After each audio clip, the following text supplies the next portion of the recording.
405. Yep. What do you say? So thanks everyone for joining us here. Just a little overview on why we put these events together. KettleSpace has been a great partner of ours here at West Growth. What we like to do is bring together groups of our contacts in different areas to try to provide valuable content and community around those areas. We're always trying to bring together entrepreneurs and different people because you never know what's going to happen. And I've had great success with that in my prior businesses. And KettleSpace has been a great partner of ours to do that. So yeah, thank you to the KettleSpace team for basically doing all the legwork to put these together. With that being said, I kind of want to hand it over to KettleSpace to give a little background on what they're doing. Totally. Thanks, Sean. Yes, I'm Mac. I'm the event coordinator for KettleSpace. I always forget to change my name to Mac. I'm not actually named KettleSpace. So we are most of you probably know, or I see some of you are KettleSpace members. We are a New York City co-working community that recently launched KettleSpace Virtual, where members can connect and swap skills, referrals. There's a community Slack message board, and you get access to events like these where we all get to kind of share our knowledge, help each other out. If you're not a part of that community already, you'll get a link to sign up after this. It's completely free. So yeah, that's what we're up to. Sean, I'll pass it back to you. Thank you.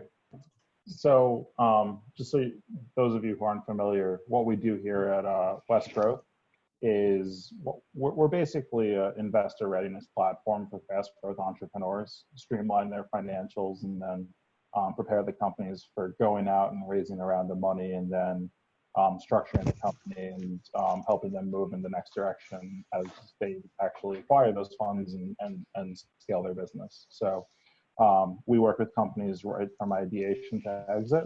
We're backed by a top 100 accounting firm, and me, myself, and my partners are not accountants. We're serial entrepreneurs. So this is my fourth business along with many of my other partners with successful exits. And we do this all to work with entrepreneurs and really help them capture the opportunities in their business and get in front of the right people to scale their business. And it's been good to be doing this for the last 2 years. We founded a little over 2 years ago. We're at almost 200 clients and growing. And yeah, that's us in a nutshell. So if anyone has any questions, here to talk afterwards, we can connect directly. But with that being said, I'd love for everyone to just go around the room and give a quick 30 seconds on yourself, who you are, what your company is, and what you're doing, and why you're here today. Really try to keep it brief because we've got some interesting topics we want to discuss, and I'd rather we talk about those topics than ourselves. We can talk about ourselves later. So that being said, Daniel, you want to kick us off? Yeah, sure. So I'm Daniel Chu. I'm in New York City, and my background is operations and technology and finance and expense management. So just worked at Citigroup for 24 years in the operations and technology area, helping them to optimize their expense profiles, set the right budget, and achieve their strategic goals. This year, I launched my IT services company called CMIT Solutions of Union Square in New York. And we're basically a managed IT services company that focuses on cybersecurity and data protection. And lately, what we've been doing is, as people reimagine their business models, make sure that they are protected from hackers, that they're working securely, and that they transition successfully to this new business model. Thank you, Daniel. Yousif? Yes, hi, my name is Yousif, and I'm the co-founder and CEO of Flight. We're a company based out of Stockholm, Sweden. So it's a bit late here, 10 p.m. at night. But basically what Flight does is that we decentralize retailers' logistics. We enable them to ship parcels from each store that they own instead of their centralized warehouse to customers in other cities and in other countries within one day. So it's a same day or next day delivery. And the way we're able to achieve that is that we enable them to ship their parcels with daily travelers. I want to keep this very short, so that's a brief about me and about Flight. Thank you. Thank you. Anita? Hi, I'll make myself visible. My name's Anita Haravan. I have a business, All Beings Yoga. I teach yoga. I've transitioned it to all, online now. And I'm a KettleSpace member, and I just like to take advantage of these meetings to learn about things that I really would have no ability to learn about otherwise. So I'm just here to listen. So thank you for doing this. Thanks, Anita. Rebecca? Hi, everyone. I'm Rebeca Berger, and my background is in marketing and public relations. I work at an agency based in New York City, and my primary client is a global accounting firm. And within that space, I'm on a team of 20 outsourced from the accounting firm itself, working on everything from go-to-market strategy, content strategy, media relations, all kinds of different avenues there. And specifically, two of the industries that I work on are manufacturing and distribution and retail. So I felt like supply chain and logistics kind of fit both of those avenues, and this would be a relevant and informative session. So happy to be here. Thanks, Rebecca. Annie? Hello, I'm Annie Evie. I have just been actually interested in supply chain since COVID has broken them further. And I've been paying attention to, I guess, some of the bad behavior in supply chains, PPE not being what it says it is, and also just the amount of waste in the US. We've had pits full of potatoes and milk and eggs cracked. It's just like toddlers are running this country. So I'm just here to find out more about it. I'm interested in how the demand chain can, it's not a word that you hear very often, but change our, we can make it more, add more integrity to the supply chains by knowing where things come from and also eliminating plastic from the supply chain. Okay. So I have someone on here with the initials KW. Is that, we'll move on. Josh Eagle. Hi, yes. So I'm actually just a recent college graduate from Binghamton University, where I studied supply chain management. So I'm really just looking to hear about how the industry is being affected by the COVID crisis. And really just wanted to hear and understand and to get a better understanding as I look to seek employment, look to go into the field of what things should I be looking at and what things do I really want to concentrate on as I begin my career in these challenging times. Thanks, Josh. And Vadim.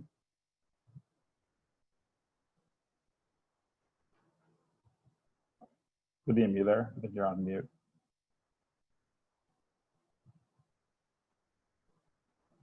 All right, we'll come back to Vadim. So I think that's everyone. If I missed you, feel free to speak up now. Cool. Well, let's dive right into it. So one of the things that I've seen, and I know it's been emulated from some of the things that I've heard so far, is COVID definitely affected the global and regional supply chains, causing disruption across industries. I know the number of clients that were importing products from overseas, especially in the food and beverage space, were deeply impacted by that and had to do a lot to really find solutions. Three open-ended questions I have, and feel free to just join in and say something. But the first question is, has this affected your business? Second question is, does your business address these problems in any way? And the third question is what have you seen out in the marketplace that has helped address these strains or prevent them from occurring again if we were to see something similar in the future? So I can also pop these questions into the chat so that I know I went over a lot, but yeah, I really just want to create a discussion here. It's open to everyone. So with that being said, does anyone have anything? Does anyone want to start?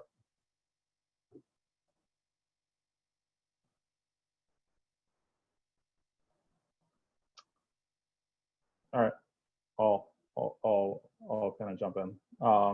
So Yousif, with your own business, obviously you've been disrupting both the travel industry a bit, but also the supply chains and how packaging gets shipped.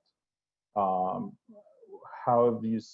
have you seen any opportunity with your own business model in the demand for products in this time? Absolutely, yeah. I mean, when we look at the retail, at the delivery industry specifically, we're seeing that even pre-corona, we're seeing that demand on express delivery is on a constant rise. Today, express delivery accounts for about 46% of all delivery. And with COVID, that number has surely skyrocketed today. And especially when we're looking at deliveries that are between countries, international deliveries, and even between states, most of the time people assume that this is a small portion, but it accounts for about 25% of all deliveries, which is a huge part of the pie. And what retailers do, the strategy that most retailers are taking in their supply chain and logistics is that they build centralized warehouses in a certain country. For example, here in Scandinavia, you have a lot of retailers that have a centralized warehouse in the Netherlands, and they ship, or maybe in Stockholm, in Sweden, and they ship from this one warehouse to the countries that are surrounding it. Now, because this is a very cost-efficient way and to manage the supply chain, but for many retailers, it's very difficult to maintain such a cost-effective way of delivery while also offering a next-day alternative. It's very difficult to do that. And what we do at Flybe, we enable them instead of having to build more warehouses in different cities so that they would be closer to their customers and ship to their customers within one day, we enable them to use their current already built infrastructure, which is the tens of stores that they have built already in any city they operate in. So what we do is that we enable travelers to go into these stores, pick up the items from the stores, just like they're buying within the store, and ship them to the city they're traveling to, which cuts a lot of the costs and a lot of the time that it takes to ship a parcel from a single city to another. Now, how COVID has affected our business, essentially, it has affected it, of course, both in positive and in negative ways. The biggest negative impact is that we rely on travel, and the travel industry has been hit so hard by COVID-19. But travel is surely going to pick up again, especially after the vaccine is out and the virus is killed, hopefully by the beginning of next year. Travel will be picking up. But the positive impact that we've seen, which is what we focus on right now, is that most retailers are now shifting their focus entirely, or mostly at least, to online retailing, to their websites, to building the sufficient technology that enables them to have a reliable omni-channel system, integrating their warehouses with their stores and developing their supply chain and logistics furthermore, which gives us a much larger customer base. And on top of that, it's been much easier to reach out to and establish collaborations with booking sites and airlines than it would have been pre-corona, because these are the companies that have been most affected by the virus. And these are the companies that are going to look into any possible way for them to increase their revenue as fast as they can when travel starts picking up again and when the borders are open. By using Flight, by collaborating with us directly, they'd be able to offer their tickets with a very hefty reduction in the price without them having to reduce their revenue. Because, of course, by delivering parcels with Flight, the travelers are going to get paid, and they can reduce about 50 to 80%, depending on how much they deliver. Even more, they can cover their entire flight cost by using Flight. So in terms of direct collaborations with such companies that would have been a bit more difficult to reach out to pre-corona, this has presented a positive opportunity for us.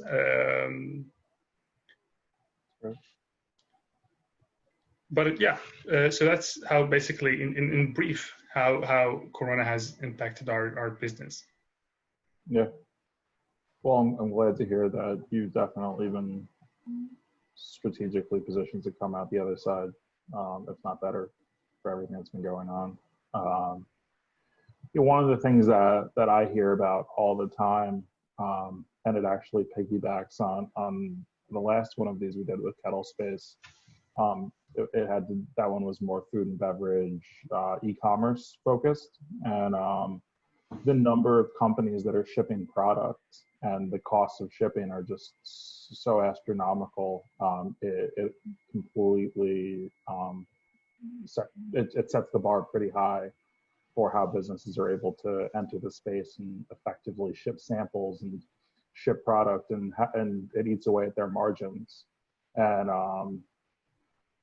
I think that's something we all face. You just go to the post office and you're trying to ship a package to a family member, and it can cost you an astronomical amount of money depending on who you send it by.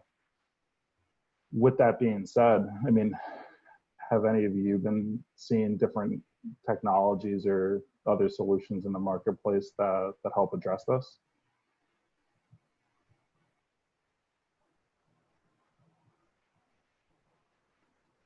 I know for one of the things on the e-commerce retail side that we've been seeing is there are a lot of companies leveraging VR and AR and 3D mapping technologies to eliminate the need for people actually going in store to try something on, to remove the need for sizing, and then also returns. Because as you see all these different touch points in the supply chain, every touch point creates more cost to that product.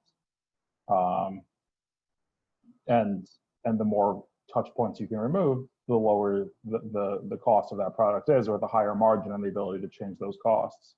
And we've been seeing some pretty interesting technologies coming out that hit that space, as well as interesting logistics companies that are coming in, and as Yousif was mentioning, having those centralized warehouses in areas you wouldn't expect them to be, to drive down the costs of actually distributing product and having the margins of a wholesale business, but being in retail.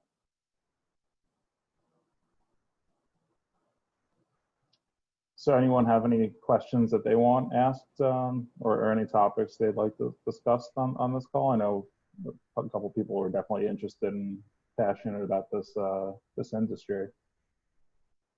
I'll leave it up to you guys for some. Open the floor.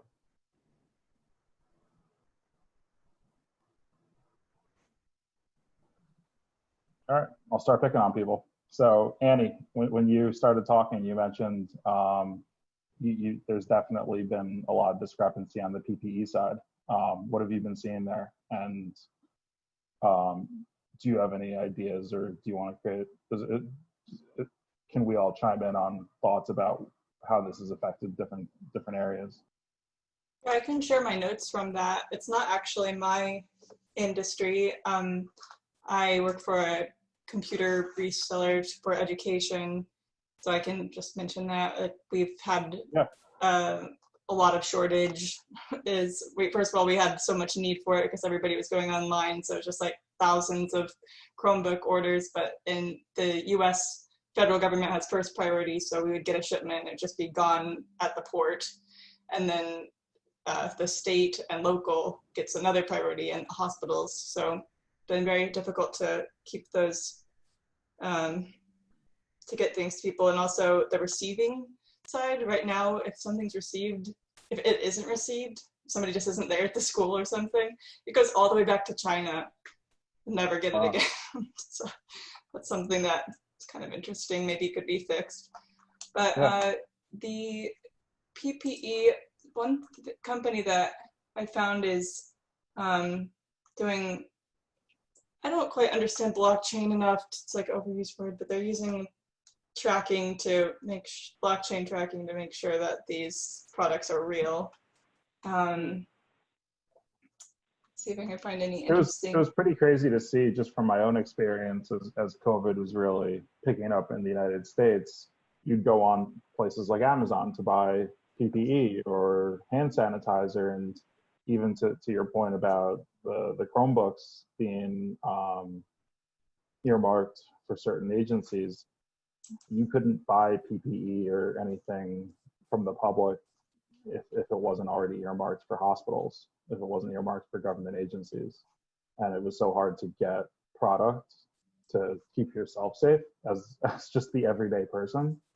And I understand why it was going to certain agencies, but it was definitely a hard thing to deal with as COVID was ramping up, where you wanted to get masks. And, you know, I can't tell you the number of issues I had with trying to buy masks. They were coming from China. You didn't know they were real.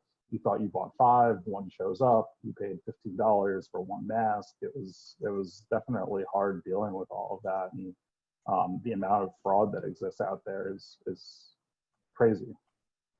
Yeah, So I mean, I went through the same thing, Sean. I mean, with my business, I mean, you know, hardware resale is a part of the business, but, you know, probably a smaller part of the business. But as people move to remote work environments, you know, the webcams were like the toilet paper of the technology industry. You couldn't get a webcam if you wanted. I mean, you know, we work with Dell a lot, and, you know, they have, I guess, their warehouses in Mexico, and, you know, their fulfillment centers in other countries. And so we definitely experienced a supply shortage from that point of view. And I have partners I work with across North America, so I had to go to many of them and say, hey, do you have, you know, a certain number of webcams in stock? And we all were shipping things across the country to each other, you know, just to fulfill that demand. And it was crazy. You're trying to make money by doing it, and I mean, supply. I can't even say that we made much money on the deal because we wanted to prioritize our clients. Right. But at the same time, deploying those was another challenge, because you mentioned masks. You know, since we're not medical professionals, but we're frontline in a way because we're going to client sites and things like that. It was hard to get PPE, and when you got it, you weren't sure whether this was the real deal or just looked like a mask, right? So you weren't even sure if it was effective, and I think that's definitely continuing to be a challenge for us as well. Yeah, no, definitely. Some of the scarier stuff that I saw is, you know, as things were getting crazier, and friends I know in healthcare, on the home health agency side, were being told by the government, you need to have appropriate masks, you need to have this, you need to have that. And they said, okay, well, where do we get it from? And they were like, we have no idea. They're like, well, we're supposed to be getting it from you. And they're like, well, we don't have it. And that happened across so many industries with so many items. I mean, just the infamous toilet paper shortage of 2020. And it's crazy the number of companies that weren't prepared to fulfill demand. And it really did show that how fragile the system was in certain respects with certain products. Hold on.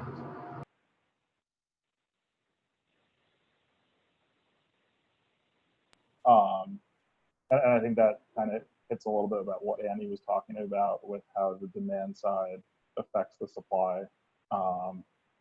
And it is an imperfect system, but I guess the question becomes is, do you overstock? And then what happens with those stocks? And then where do you store it? Because again, it all has costs across the realm. In the same way that Yousif's company is kind of bringing travelers into shipping, has anybody heard of something like that with storage? I had heard of a company where I'd have to find out what it was. I'm sure I have their deck somewhere, but you could basically lease someone's like garage or storage in their house, and you could store stuff at their location. So I've seen different solutions in that space.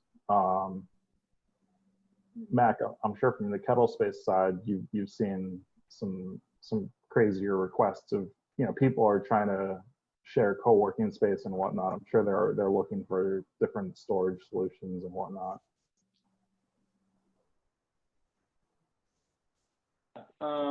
I can't really speak to like the storage aspect, but I mean, we know that there's a huge demand for like to return to space. People are just kind of tired of working from home. Yeah, but yeah, I can't say that I've heard of any like creative solutions when it comes to the storage. But yeah, it's an interesting point, Annie, about connecting Yousif's. It's a pretty interesting and innovative idea, Yousif, about like involving travelers in transportation. Yeah. I know there's a company called Neighbor that does they're like the Airbnb of self-storage. I know that's one company out there doing it. One of the biggest questions, and actually I remember this came up at Yousif's pitch, is like, what happens if someone's storing something illegal with you? And how does that come into play? I know the question with Yousif was what happened if someone's trying to ship drugs internationally with you? How does that come into play? Are you now a drug mule? But there's always that concern. I've just being in New Jersey, there was a post about the Airbnb where the owner got fined too, and the question becomes: did he know there was a party going on with 700 people at his property, or did he just rent the property and now he's getting brought into it? And I know that becomes a concern when you start sharing space and everything else.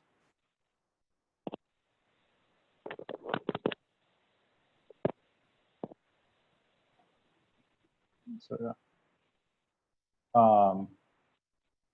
So this is less on the supply chain side, but like, what have your companies been doing to basically push through COVID? And I guess on the supply chain side, how have you been looking at different areas to stop this from happening again?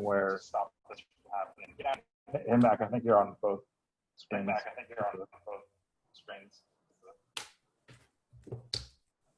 Oh, yeah. My phone just shut off, so I'm hopping onto the computer here.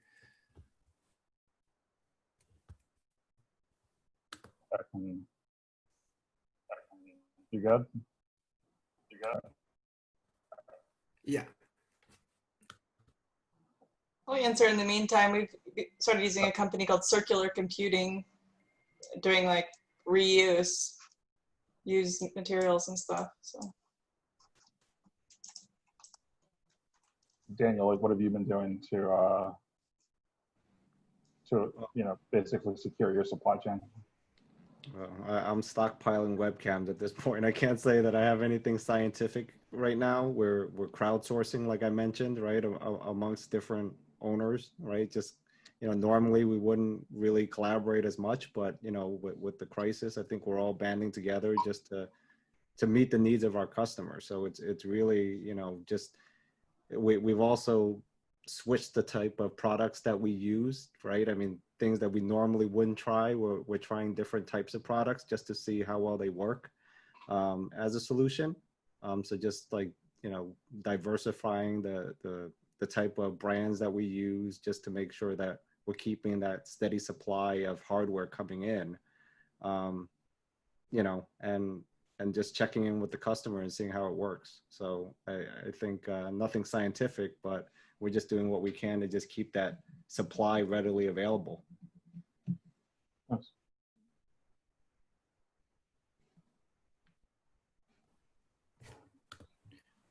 Well, with that, I missed the question.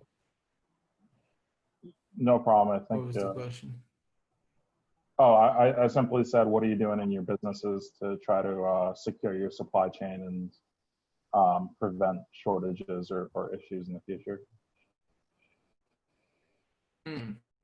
Yeah, I mean, from KettleSpace's perspective, I don't really know if this counts as like a supply chain, but like in terms of, because we're kind of looking to return to space, you know, in the near future, just kind of monitoring how safe that is and just kind of taking every precaution necessary. But yeah, there's no shortage of, we happen to be in a position where like the restaurant business, which we had, for those of you who don't know, traditionally used like restaurant spaces and turned them into co-working spaces in their off hours.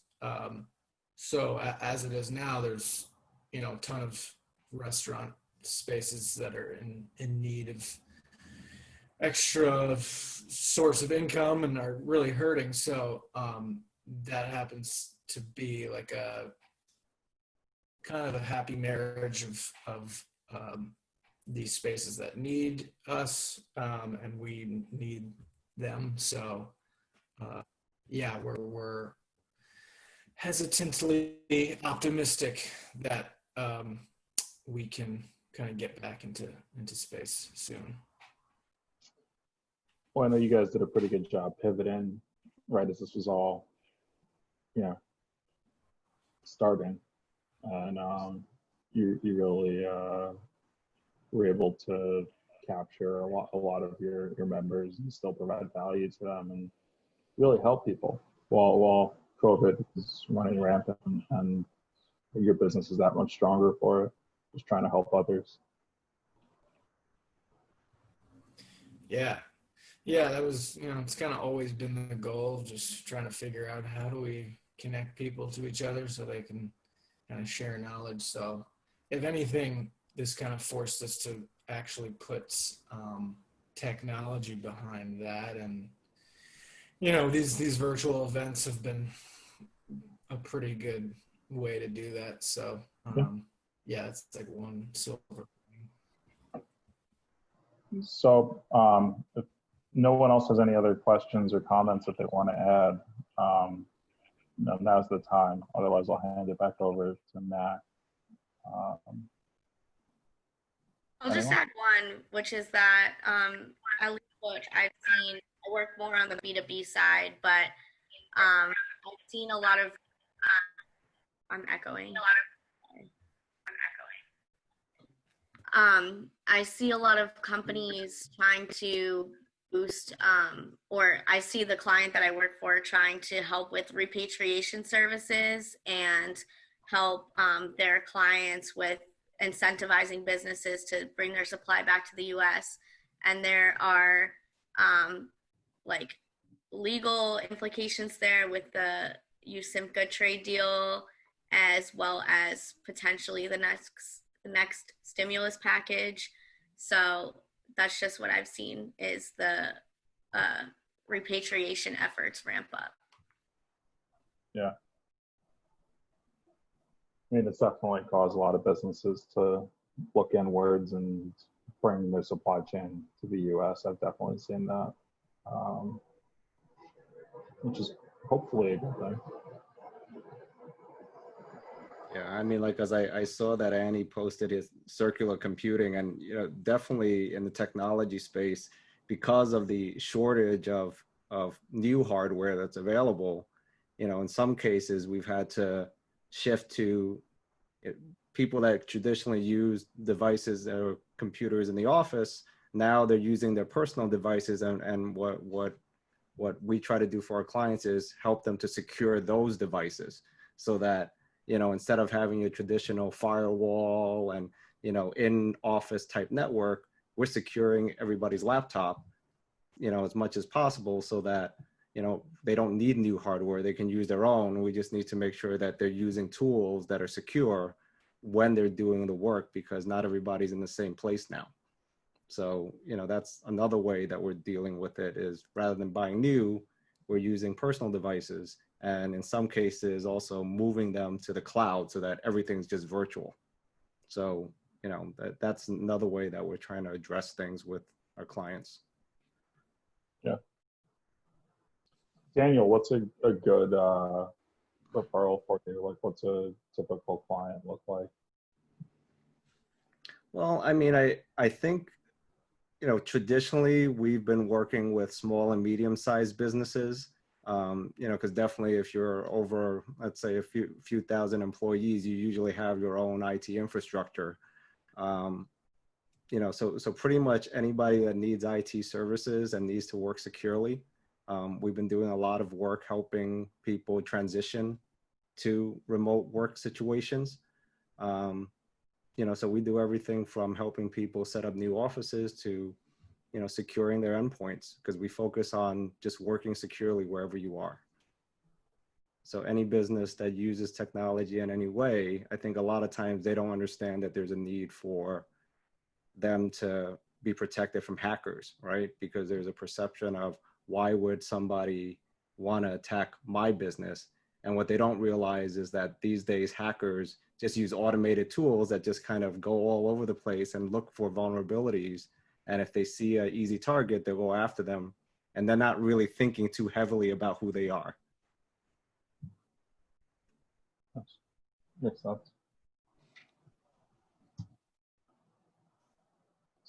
So that being said, Mac, I know KettleSpace has some things coming up in the future, near future.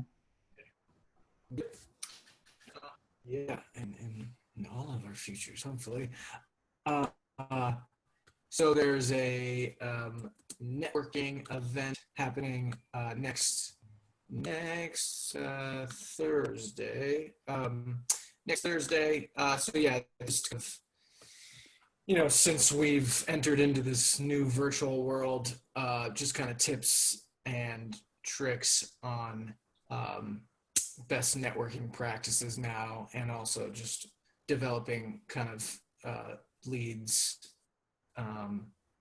using kind of online resources. So if that's interesting to anybody, I'm just going to drop a link in here. This is the event page of KettleSpace, and you can RSVP there. And then there's also a survey I'd like everyone to fill out if they can. Just copy and paste this link in your browser. You can fill it out after we leave here. I would really appreciate the feedback. We're always just trying to improve these events. And yeah, I just want to say thanks to everyone for joining. It was really cool to kind of see how this pandemic has kind of affected people's businesses in good and bad ways. But yeah, back to you, Sean. Nice. A couple things we have going on, if it's helpful to any of your businesses. We do have pitch events coming up where entrepreneurs pitch for investment through partners of ours like Startup Boost. So those occur monthly. So if companies raising money, happy to talk with them and see if there's opportunity to get them plugged in there. And then we also have a program with Amazon Web Services. So any companies that do a prospect call with us get access to $5,000 in AWS credits. If that's helpful to anyone, feel free to reach out. Happy to, we're here to help. So anything we can do. That's it, Marcel. Awesome. Thanks for joining, everybody. Hope you all have a good rest of your day. Hey, Anita. Good to see you. Thanks, everybody. And we'll see you. Oh, awesome. Thanks, Annie, for sharing. It didn't quite come out right, but that's some of the things for the solutions they're talking about. Okay, smart chains. Cool. Yeah. All right, everyone. Thank you. All right, guys. Thank you. Good talking to you. Thank you guys. Bye bye. Thank you. Thank you guys. Thank you.